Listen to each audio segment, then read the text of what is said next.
So, regarding the Yupana question, still interested in that, still exploring, got a little bit busy with other things, so I haven't really learned much more than the nothing that I knew the other day. But since nobody knows anything anyway, oh well. What I did do is I went into Blender and I made a basic rough copy of several, based on several Yupana that I could get in photographs. So there are, I think this is the quarter leg one, whatever. This is a roughly 1/3 scale, so the real thing would be quite large. Quite large. It would dominate the space in front of the person working it. Basically, you wouldn't have any useful, very useful ability to reach much further than the edges of this object if it was sit in front of you. So this is a large, the real one is a large object, very large object. So these little, these little squares, these little unit squares that are kind of the basis of the whole geometry that I used. They're not all necessarily built that way, but these little unit squares, they fit my fingerprint very, very nicely, right? But on a full scale one, it's going to be more like 3 or 4 times that kind of width, right? So one of these little troughs is going to be about this big, right? And you've got a lot of these. You've got, well, about 22, 21, how many pieces there are. So one conclusion that I can draw from, also these were made of like stone, was kind of, and then wood and other materials, but there's a lot of stone ones. So you make something this big, and the base on this one is kind of thin. I made it relatively short so that it would print quickly, and it's a low quality print. Like I just kind of wanted to knock this out just so that I would have something to handle, something to manipulate and look at and get a sense of. Yeah, so the base is usually going to be proportionally thicker than this, and you make this bastard out of stone. It's going to be very heavy. This is not portable. It's not an easy, this isn't a pocket calculator, right? Thinking of this as like an ink and abacus, it's not really accurate, right? You can carry an abacus around with you pretty easily. This is not portable in that way. This is not serving the same function. So coming at this, looking at it as the ink and abacus, no, I don't see that as a very beyond an extremely superficial, like, yeah, you're doing something with accounting with this. Beyond that, I don't really see any viable connection. Some other things. So I mentioned in my other video where I didn't know what the hell I was talking about then either. Where the hell is the camera? All right. So you've got these tower guys, these table Yupana, as they're called, or archaeological Yupana. That is the ones that actually exist based on archaeological evidence, and this is distinguished from the diagram Yupana, where it's just a rectilinear grid with numbers like dots in it that appears to only be attested in one document, which I mentioned in the other one, the 1615 from Poma something. I don't know. I don't care to remember his name. It doesn't matter to me. If you care, it's great. I don't give a shit. That dude, I linked to it in the other video. You can look at it. It's kind of interesting to look at, but frankly, I don't care because he was there to conquer, not to research.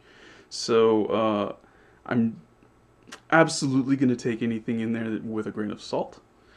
And the fact that these little tables don't look anything like these, and these are archaeologically attested, physically real objects, Yeah, I'm skeptical that those little tables actually mean anything. Those little diagrams that actually means anything. It's only attested from one source, and every other source, including that one that talks about them doing it, doesn't mention rectilinear grids.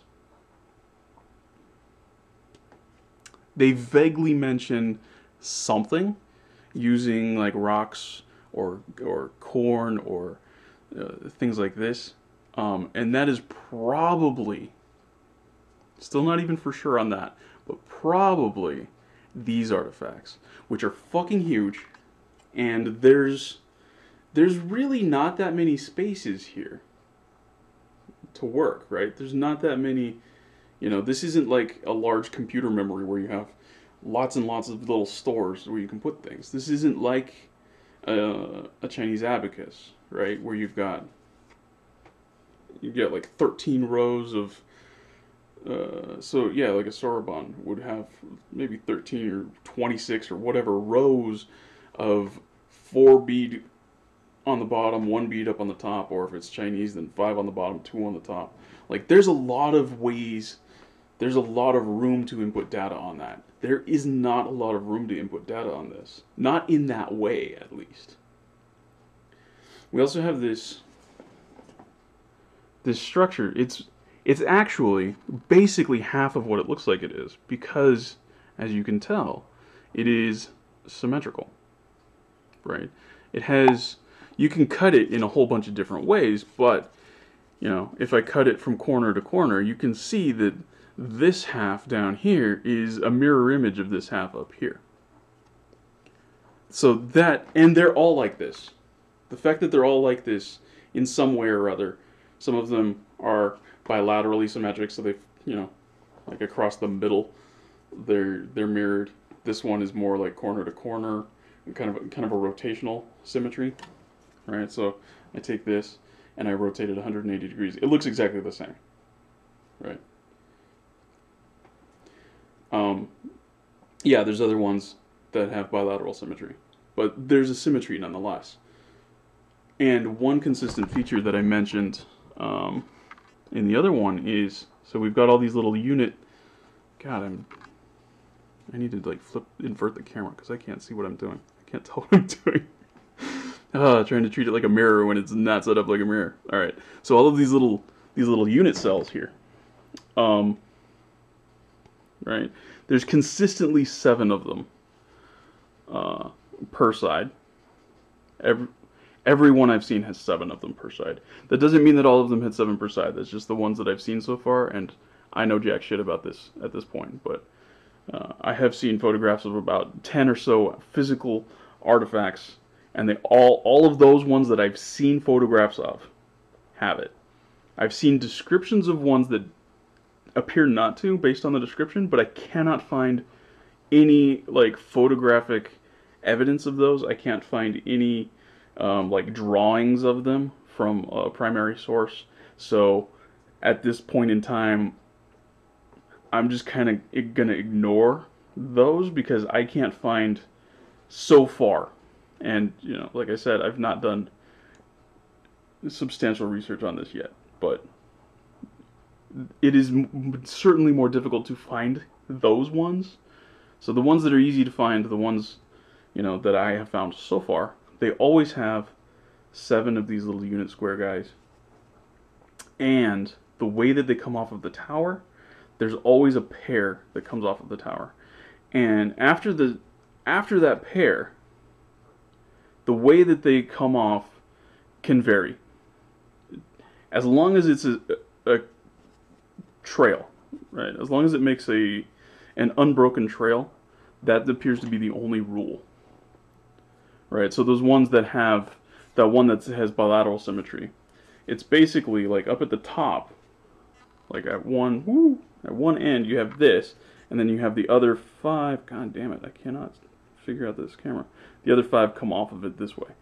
But you still have 2 attached to the tower.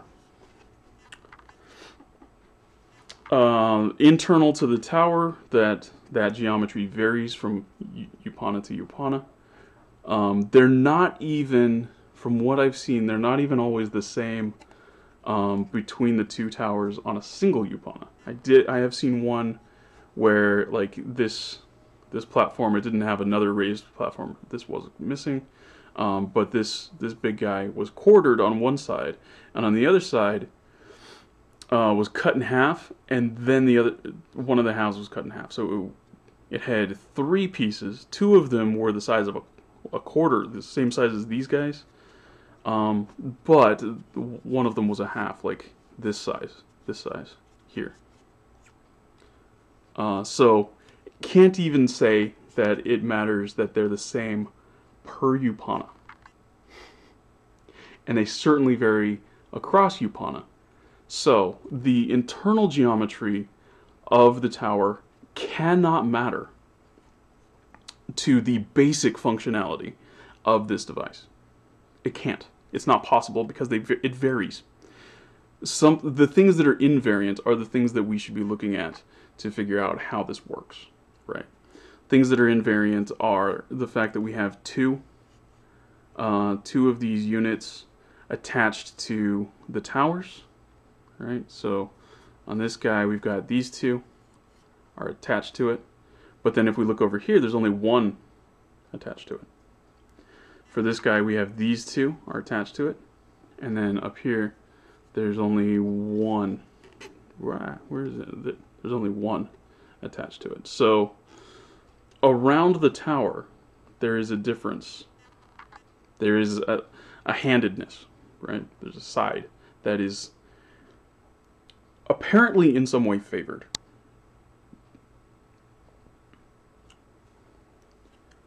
And then you generally, especially with this that have the rotational symmetry, you'll have a large central region. My guess is what this large central region is for is just to hold your counting devices, your counting objects. So stones, corn, whatever you're using. That's my guess, that this is just a storage area for those pieces. And I barely even have a hypothesis about these, but my guess is that some sort of secondary storage. Particularly with this design, it does strike me that it's really easy to just kind of like scoop these guys up and pull them up into here. Whoops, I'm off camera. All right, so like from this region, you just kind of scoop them up over those little into or back out. Great, it's very easy to manipulate that. And kind of the same thing's going here. You can pull in and out from this space to all of these guys. So this may be relevant. This may be significant. Yeah. My guess is that this end, that where you have two attached to the tower. Yeah, I'm looking at this camera like it's a mirror, and it's just not. And when I step back, I go off camera. All right. So you've got the tower. We've got the two attached to the tower. My guess is still that this is where you start. This is where you start counting off a number. Because they all have this feature, and this other end, it doesn't seem to matter what happens to it. It can just kind of like go off into nothing. It can come back around, curl up onto the other tower, and I think that's just a convenience to use the space effectively, that curling up, because on that other one that has the bilateral symmetry, these just come straight off of the towers. So the two towers are there's another tower right next to it, and then you have the unit squares coming off of it, two touching the tower, and then 5 more coming off of it. And then you have your central regions. I would assume are analogous to these. Yeah, my naive assumption is that they're storage spaces for storing, because they're larger. They're systematically larger than these. And if you're going to somewhere, you have to hold all of your counting pieces somewhere. The most convenient place would be somewhere on your board. So it makes sense that, and you would want to have enough space in here to hold enough pieces to actually do whatever operations you need to in these unit squares. So you want these to be larger. You want, if they're storage spaces, you want the storage spaces to be larger so that they can accommodate all of that. And on this one that's has a bilateral symmetry, that central region, it's all larger. They are sectioned, but so is this. And I'm still not convinced that that section actually is meaningful.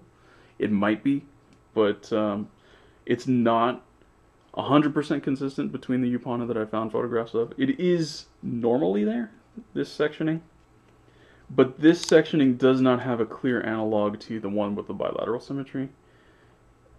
So, you know, just looking at it visually, it's not obvious that they're necessarily the same thing. They easily could be. You know, human minds are quite adept at adapting to little changes like that. So a Yupana that's laid out in a quite different way, as long as you know what the pieces are, I feel like somebody who actually knew how to use this could probably look at any Yupana and basically in 4 or 5 seconds be like, yeah, okay, I know how to use that. Whereas us, we don't know what the fuck we're looking at, so it's all speculation. But there are consistencies, and those consistencies, I think, deserve focus. They deserve attention. So we do have towers systematically. We do have large, generally central regions, which is really the best place, the best way to store your pieces.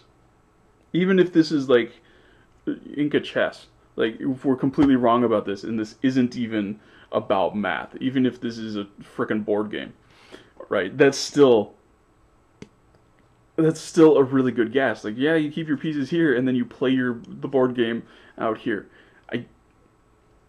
I don't think that's what this is at all. I think the math thing is correct, but I mean, even if we're completely fucking wrong, it remains a good hypothesis, I think, to say, yeah, this is probably a storage space, because it's normally in the center. I haven't seen any examples where it's not. It's normally in the center, and it's always larger than these little guys. And that's exactly the sort of characteristic you would want for a storage space. So we always have 2 towers, and we always have 2 lines of 7, where 2 of your units are attached to your towers. So I think the tower is doing some sort of work indicating what it is we're talking about. So, you know, so we put something in here that marks, you know, this is Bob's assets, and this is the city's assets, and we're figuring out, we're calculating Bob's taxes to the city for this year. Okay. And then we outline Bob's assets here, and up here we put in something related to maybe what he paid last year, or what we figure he owes. So this is what he has, this is what he owes, and then we subtract what he owes from what he has, and something, you know. Basically, the only way I can reckon if this is dealing with taxation and transactions like that, like trade and things like that, the only way I can reckon that this is even doing any math is addition and subtraction sort of work. So anyone who's looking at this and like, oh, this is how you do multiplication with it, I'm extraordinarily skeptical of that sort of a claim, because there's not very much room here to work. We only have these 7. These are doing something that doesn't appear to be systematic enough to actually be involved with a mathematical thing. This center part is also not systematically structured enough for me to be convinced that this is even probably part of any mathematical operation. So I really think the only thing you have is these 7 squares, and they're paired, right? So I'm doing something with a number that can basically be 7 digits long. Probably in base 10, because Quechua uses base 10 for some bizarre reason. Um, so we can basically go out to 10 million. We can handle one 10 million number, another 10 million number, and we can do some operation between them. So add or subtract. And I think the nature of what is put into the towers is going to indicate what that operation is, how that's going to work exactly. There is mention in texts that they would use maybe different colored things. So I think that's possibly a virtue of these spaces being so large. You could have multiple colors of stones and seeds and things. And so, maybe like the red stone indicates potatoes and the blue stone indicates sacks of llama wool or, whatever. So you can mark out, Bob's assets across 4 or 5 different sorts of things all at once very easily. And particularly if you're going to have to keep indicators in multiple colors, you're going to want a large storage space. And you're going to want it to be convenient. So that makes this central area being a storage space. It's also accessible, directly accessible to both sides. Right, so I can push, these stones over that little wall into these guys very, very easily. I can pull them down into these very, very easily. I can move them back and forth over that with very little hand movement. It's very, very simple, very quick. Even with this scaled up properly, it's a relatively small movement, but it's spaced out over a large enough space that it's very clean visually. It's very robust, because if these are 3-4 inch across, things, and I'm just putting a relatively small stone in there, it's pretty hard for me to miss and do it wrong. So I think that's a feature of this. It's so big in order to enhance its robustness, its reliability for the operations that it's doing. I also think that you're probably only doing things like addition and subtraction because that also enhances robustness. That makes it, one, it makes it more teachable. It makes it easier to spread this, and being able to spread it is how you build an empire, right? If this is how we are taxing our citizens, this is how we are building our wealth and controlling our populace and managing to build cities and feed everybody. If this is the tool that we're using, and we're using it everywhere, we need lots and lots of people who understand how to use it. And if we're employing lots and lots of people, we want it to be simple to explain. We want it to be simple and reliable to use. We're not teaching exponentiation and tetration with this. We're not doing that. You also don't need to do those kinds of things with accounting. Accounting, fundamentally, is just about adding and subtracting. Right? We acquired this asset, we sold this off, we acquired this, we sold this, we sold this, we sold this, right? It's just adding and subtracting. That's really all accounting is. Particularly if you don't have interest involved, right? Interest is kind of like where, the math starts getting weird. So if these guys if they weren't really taking that into account, or if it was just kind of like a flat, like, another 14 ears of corn per household this year, or something, just something simple like that. Now it just becomes an addition again, and you can accommodate something that looks like interest without doing any multiplication, right? So I think looking at it and saying, oh, this is for math, so it has to be for the 4 operations of arithmetic: addition, subtraction, multiplication, and division, that is ethnocentric as fuck, right? Because that isn't even that sense of what math is. One is wrong. It's not fundamental to math, because exponentiation is another step to that, and its opposite would be roots, right? So now you could build up a a model of arithmetic that has 6: addition, subtraction, multiplication, division, exponentiation, and roots. Now you've got 6. Well, we could go another 8, including tetration and its inverse. And yeah, you can keep going. There's no end. That's what noth up arrow notation is about, right? So just stopping at multiplication and division, or saying like it has to include that, or it's not really math, that's you not understanding what the fuck you're talking about. Really, the fundamental math boils down to incrementation, right? Naming a number, right? 7. Well, what that means is you took nothing and you incremented it that many times. And so it's handy to have a name for that many times, so we made a name for that many times. 7. Or Swahili Saba, or, whatever the hell you want to call it. Kind of interesting. A lot of languages in Afro-Eurasia have almost the same name for it. But, we came up with a name for it that many times of incrementing nothing. Subtraction is really the same exact thing. You're just incrementing a removal, right? So if we're doing an addition from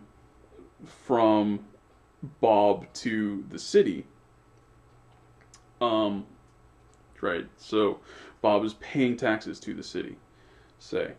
So we've got his assets lined up here. We have, maybe we have laid out what we expect him to pay or something, right? So then what we can do is we just decrement, until the city site is gone, so the debt is paid, and now this is what you have left over, Bob. As far as Bob's assets are concerned, that's a subtraction.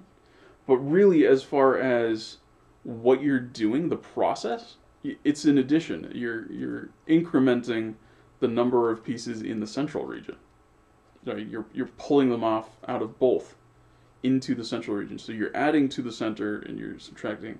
And addition and subtraction, they're exactly the same thing. It's just a reference frame sort of difference, right? So even viewing addition and subtraction as different is ethnocentric. And you don't need to necessarily even have that distinction formalized in order to be able to do it. And then multiplication is just iterated addition, right? So 3 times 4, it's 3 plus 3 plus 3 plus 3. So and a 3 is 3 incrementations. So increment, increment, increment, increment, increment, increment, increment, increment, increment, increment, increment, increment. And then when you have all of that, it'll be 12. That's fine, whatever. But you don't have to have the symbol manipulation. You don't have to have names for these things in order to be able to do multiplication, even with something as basic and primitive as just an awareness of incrementation. You can do, especially once you have a positional sort of notation for your numbers,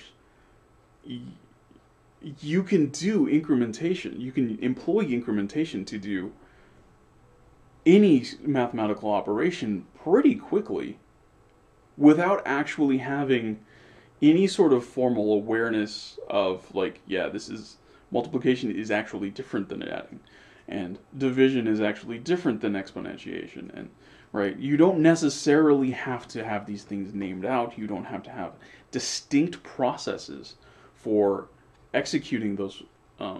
It's going to take you longer to do a multiplication, but if it takes you 4 seconds to add, And it takes you 12 seconds to multiply? Okay. It's still really fast. And you don't necessarily have to have this deep philosophy about, oh, this is how math works, and you don't have to go to school for 400 years to learn. You don't have to become a PhD, right? In order to have multiplication and division. And, you know, I don't think this was really analogous to a Western abacus or a Chinese abacus or Soroban, a Japanese abacus. I don't think it is actually legitimately an analog to those. And I don't think they were doing operations like multiplication, at least very often, because it's not really set up for that. It doesn't appear to me that this layout is conducive to that sort of a thing. I'm certain that you can, and you can do exponents, and you can do all kinds of crazy shit with this. You can. That's the power of being a human being. Your mind is Turing complete, effectively. And this is just an extension of your memory space.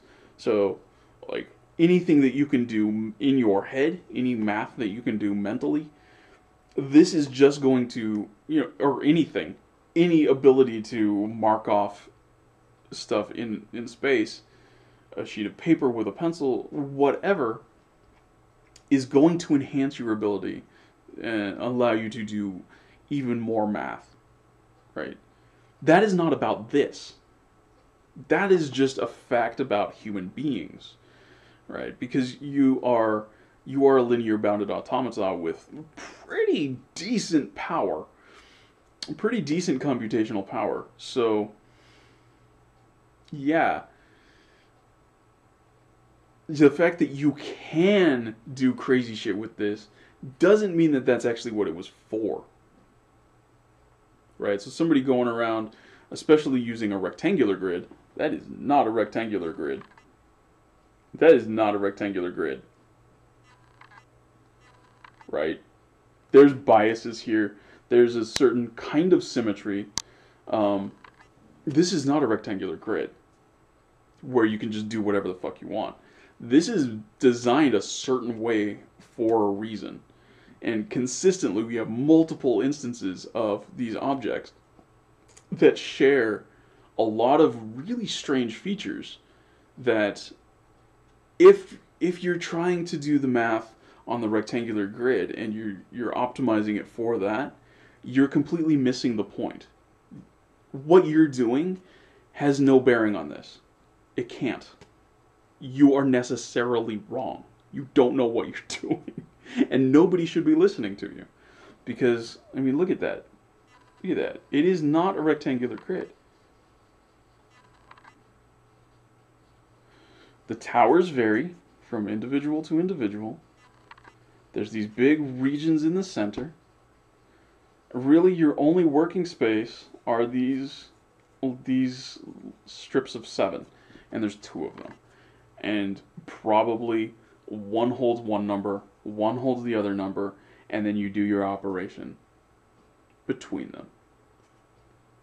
I think that is the most justifiable thing that you can pull off of this.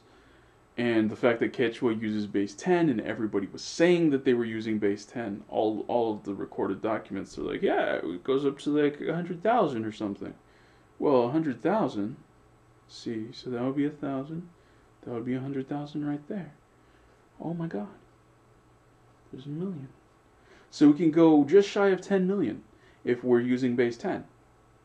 All right, with 9,999,999. So it fits with accounts. We could do this very quickly because we have these reservoirs right next to all of our spaces all the way around.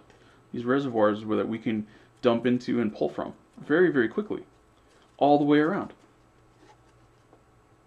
And one thing that this actually might be doing, this might just be indicating your position. You know, kind of like a comma in the way that we write numbers, right? So this is actually conveniently at where the thousands comma would go.